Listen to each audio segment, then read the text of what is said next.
Once Tony Dodds said how little we know of the scale of eternity. How dare we challenge the might and enormity of such wisdom and creation?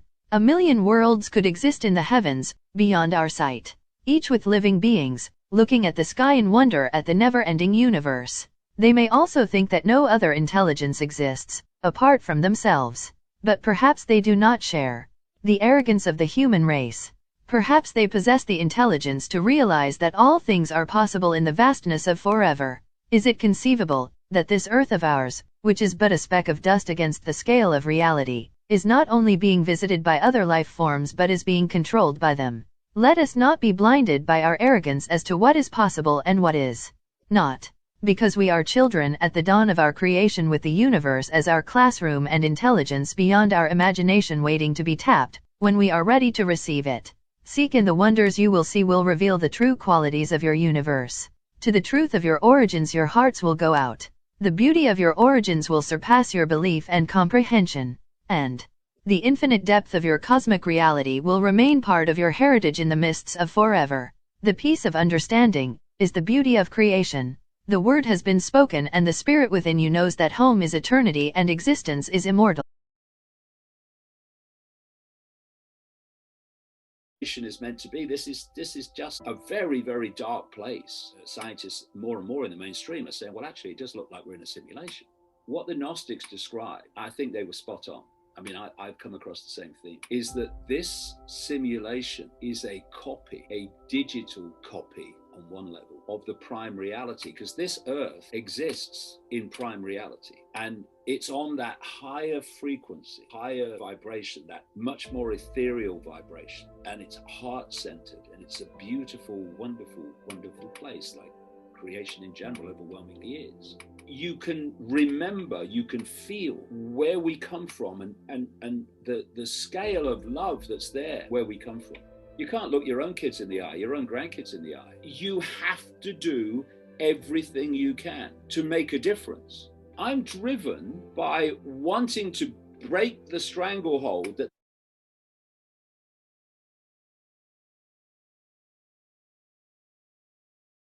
life as we know it has only developed on this one planet, in this one slither of frequency, is ridiculous. But the human perception has been so programmed with limitation, with a sense of I can't, the sense of it cannot be, that it's left to very few, compared with the global population, to explore beyond that sense of can be. In America, on a speaking tour, I say a speaking tour, in those days, a speaking tour largely meant talking to myself. You know, I mean, I went to Chicago and spoke to 8 people, or near Chicago anyway. But on that speaking tour, over a period of about 15 days, I met 12 separate people, and I was going to a different place every day, who told me the same basic story, how they'd seen humans turn into a reptilian form and then back again. And it was such a common theme that they were describing that I started exploring from that time. So it came into my life very quickly. I'd kind of heard like little mentions of it before and just let it go. But in this 15-day period, that really focused my mind. So there's something to look at here. When you're faced with that situation with, or you know, one person after another in different parts of America telling you the same thing, you can either go, I'm not going there, what will people say if I start talking about this stuff? Or you can say, information's my guide, I'm going there. What then happened is I came back from there to the Isle of Wight, and I was meeting someone, actually not very far from here, who had been married to a Satanist, who had been the warden for Burnham Beeches. Burnham Beeches, out west of London, is owned by the City of London, the financial district. And it is a big place of Satanism and very strange happenings. It's wooded copses and few open areas. And she asked to meet me because what I was writing about, because she wanted to tell me about the Satanism which she experienced. And she told me when I met her about seeing Ted Heath, former Prime Minister of Britain, took us into the European Union, doing a satanic ritual at Burnham Beeches, because she lived there in their warden's house. And when this conversation was finished, and I was having a cup of tea, and I was just finished my tea, and I was putting it down and turning to go, and I just said to her as a throwaway line, I've just come back from America, and I met all these people that kept telling me how they'd seen people turning to reptiles. And I heard her first, and I turned around. She's going, oh my God, I wasn't going to tell you about that. She said what happened was she saw lights, and she took the dog out that night. And then she went through and looked through the trees at this light, and she saw Heath. She said what she then saw was Heath shift into a reptilian form and grow about 2 feet, which is absolutely common in descriptions of this all over the world. And she said he started speaking then in a voice a bit like, she described it as a bit like the old transatlantic telephone conversations when there was gaps. And she said the thing that shocked her more than anything else is that when this happened, no one in the circle moved in any way that related to shock or surprise. It seemed to them the most common thing, common thing you could imagine.